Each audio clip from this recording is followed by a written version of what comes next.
My parents tried to give my inheritance to their favorite daughter, but my grandparents had a surprising twist in store. I'm a 28-year-old male from a family with a long and complicated history of favoritism. My younger sister, Amy, 25, has always been preferred by our parents, particularly our dad.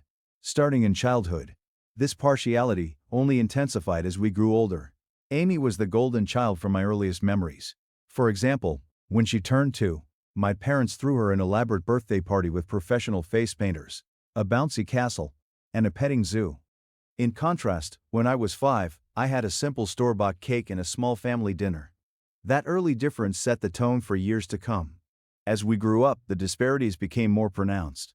Amy always received the newest toys, the nicest clothes, and the most attention. I recall saving months of my allowance for a new bike when I was 10. Amy wanted one too, and when she saw mine, she threw a fit. Instead of teaching her about patience or saving, my parents immediately bought her an even nicer bike than mine. The bias was also evident in school. My parents attended all of Amy's school events but often missed mine. In 4th grade, I had a leading role in the school play, and practiced for weeks. On the night of the performance, my parents arrived an hour late, missing my major scene because they were consoling Amy for a stomachache. Academically, nothing I did seemed sufficient. I joined the math club, earned straight A's in middle school, and even took first place in a regional science fair, but my parents barely noticed. In contrast, when Amy received a B+ on a weak subject, they celebrated with a special dinner and bought her a new phone to encourage her. High school was particularly challenging. Seeking their approval, I immersed myself in every possible activity while maintaining a 4.0 GPA. I became editor of the school newspaper and debate team captain. Meanwhile, Amy barely maintained a C average and spent most of her time socializing. When I was selected from our university as one of 2 junior-year applicants for a prestigious summer program at Harvard, my dad grumbled and quickly shifted the conversation to Amy's upcoming dance recital. My mother briefly acknowledged my achievement with a "that's nice" before moving on. My parents refused to take me to the airport on the night of Amy's concert, so I had to rely on a friend's parents for a ride. College applications were another source of frustration. I worked tirelessly on SAT preparation. I was accepted to several elite colleges with a substantial scholarship to my top choice. When I shared the news, my parents' reaction was lukewarm. "That's good, but don't let it run to your head. Colleges and everything. Just remember us when you're off becoming a big shot," my dad said. My mother similarly minimized my achievement. In contrast, Amy barely passed high school, chose not to attend college, and was praised for knowing herself and defying social expectations. They even bought her a car as a graduation gift. Emotionally, this constant favoritism took a toll. Throughout my teens and early 20s, I struggled with anxiety and despair. Beginning therapy in college, I gradually recognized that my parents' behavior was not my fault.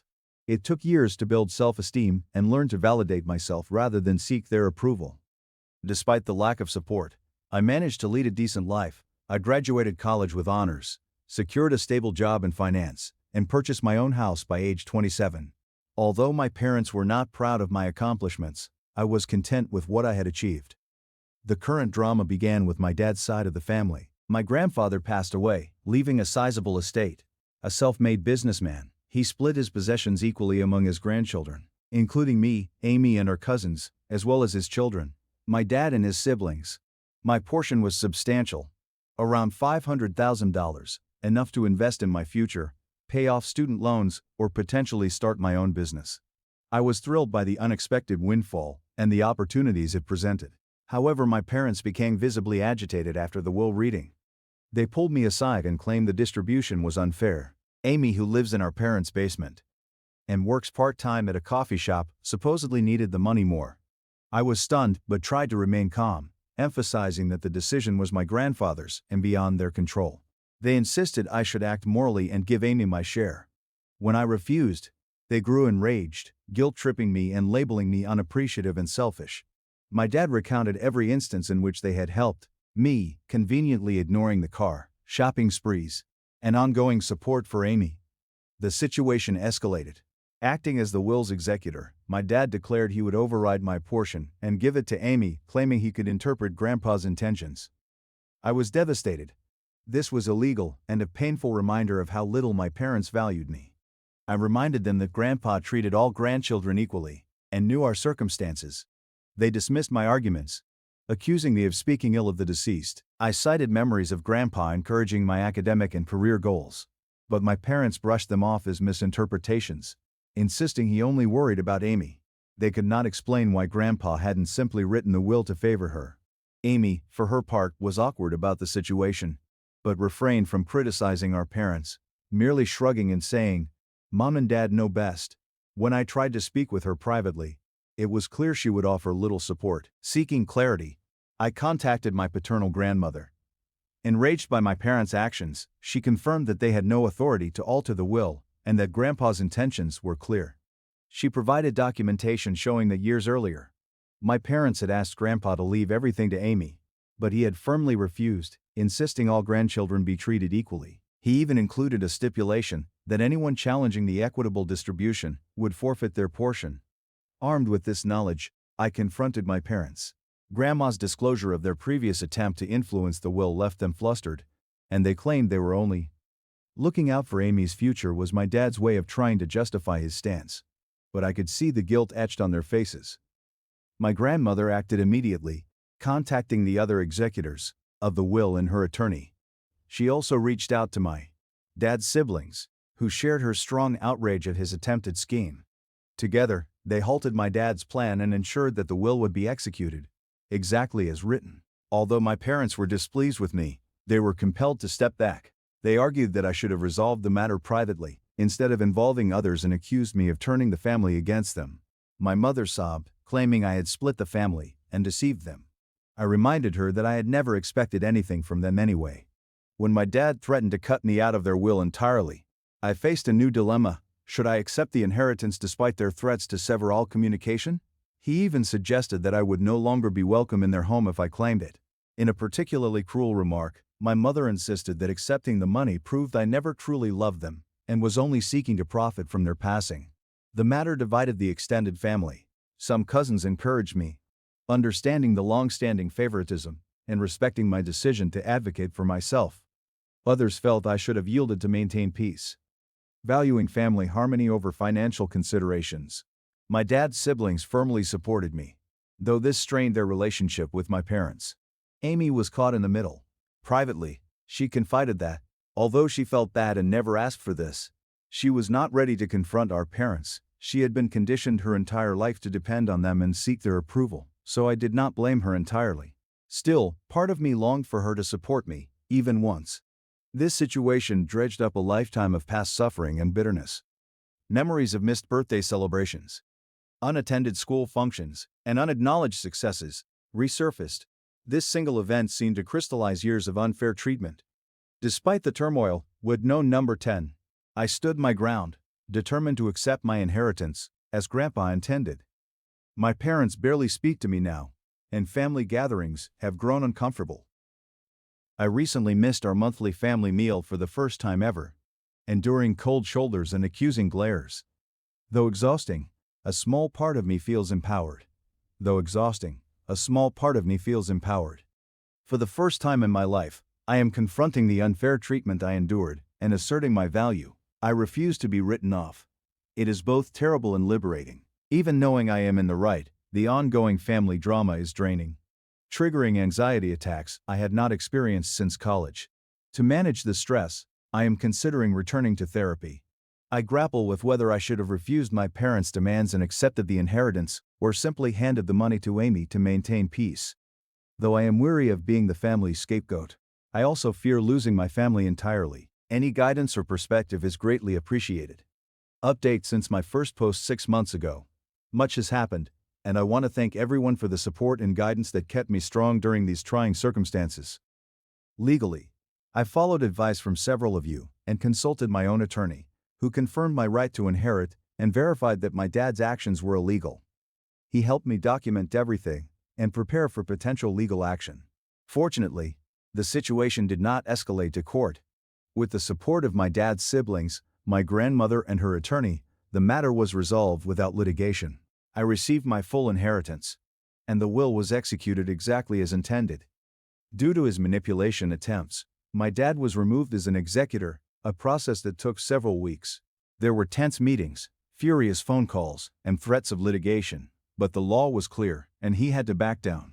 The family fallout has been significant.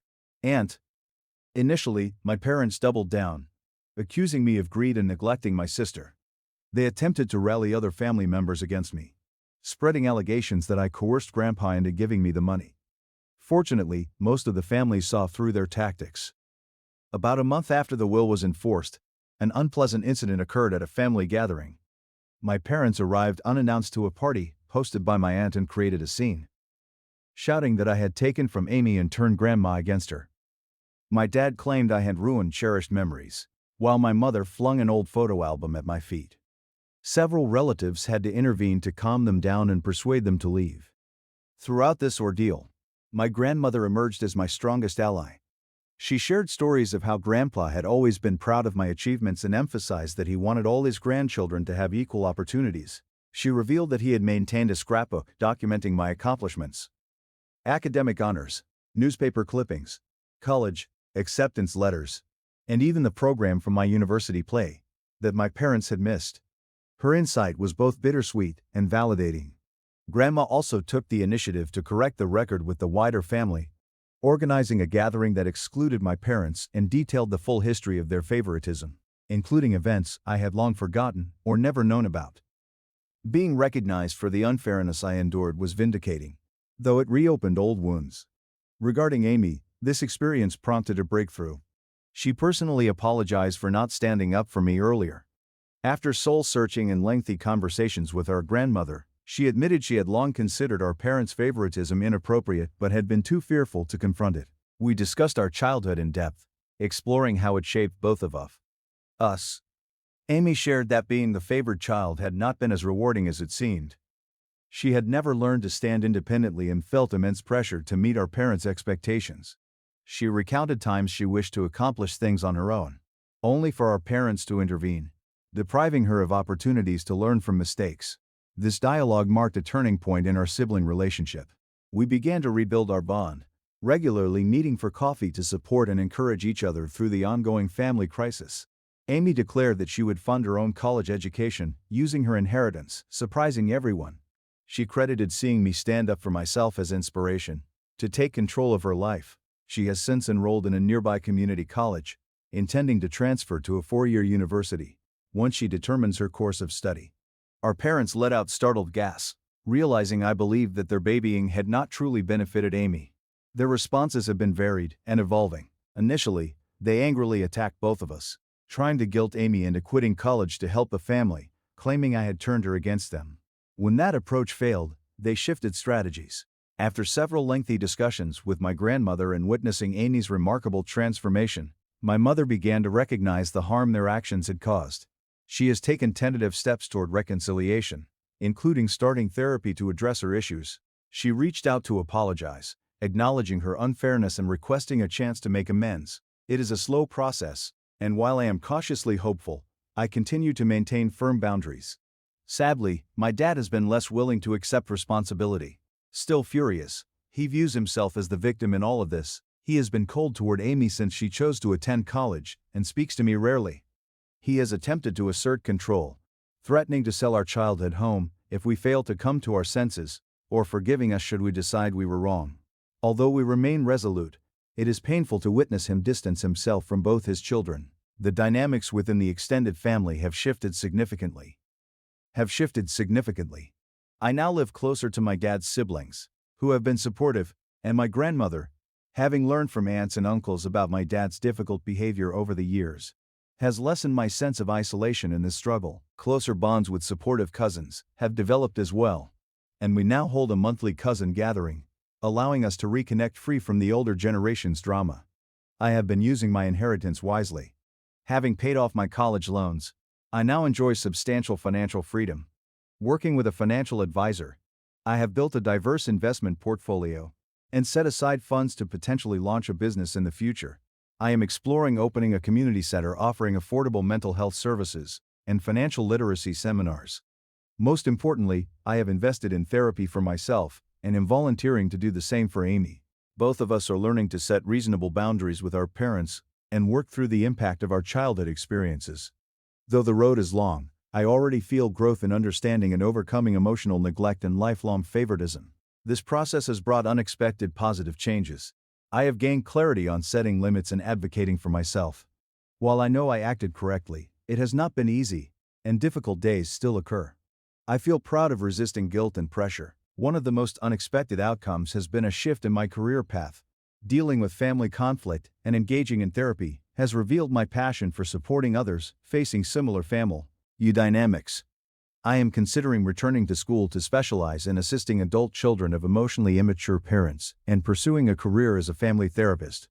I have also been mentoring youth from challenging family backgrounds at a local facility, providing the guidance and encouragement I wished I had received. I am even exploring the creation of a scholarship fund for children in similar circumstances using a portion of my inheritance. My relationship with Amy continues to improve. We have established a monthly siblings day, enjoying activities just the two of us. Our recent hiking and picnic outing was the most relaxed and connected we have felt since childhood. Free from parental influence, we are rebuilding our bond on our own terms. Regarding my parents, progress is slow and complicated. My mother is attempting reconciliation, attending therapy, and beginning to acknowledge the damage caused by her favoritism. We have had a few one-on-one lunches with honest and challenging discussions about our past and future direction. While improvement is evident, it is not perfect. My dad remains resistant, insisting he has done nothing illegal and that Amy and I should be grateful. He refuses to be in the same room as me, missing several family functions. Though painful, I am learning to release the need to control his reactions or compel him to see things differently for both Amy and myself. Grandma has been a steadfast support throughout. She continues sharing stories of Grandpa's pride in our achievements and his dedication to fairness, consistently advocating for justice and understanding. She has been an invaluable mediator in family matters. This entire experience has taught me valuable lessons about the meaning of family. I have learned that sometimes the family you choose can be more supportive than the one you were born into. Alongside cultivating a close circle of friends, I have grown closer to supportive aunts, uncles, and cousins. Setting limits and practicing self-care have become essential. I am learning to say no to situations that compromise my mental health and no longer feel guilty prioritizing my well-being. I had spent so long seeking my parents' approval that I neglected new interests and hobbies. To anyone in similar circumstances, my advice is: do not let others make you feel guilty for claiming what is rightfully yours, even if it sparks controversy. It is reasonable to defend yourself. Despite complex family dynamics, you deserve fair treatment. Remember, it is never too late to begin building the life you deserve. Seek therapy if needed. Surround yourself with supportive people, and establish firm boundaries. Your personal worth is defined by who you are, not by how your family treats you. I want to thank everyone again for their advice and encouragement. It meant more than you could know during an exceptionally difficult period. Though the journey has been challenging, I am excited for the future and more confident in myself than I have been in years. I am eager to see where this new chapter leads, and am determined to break the cycle of favoritism, building healthier relationships in my future family. Thank you for watching. If you haven't subscribed yet, please do so, and hit the notification bell to stay updated with more shocking real-life stories happening around you.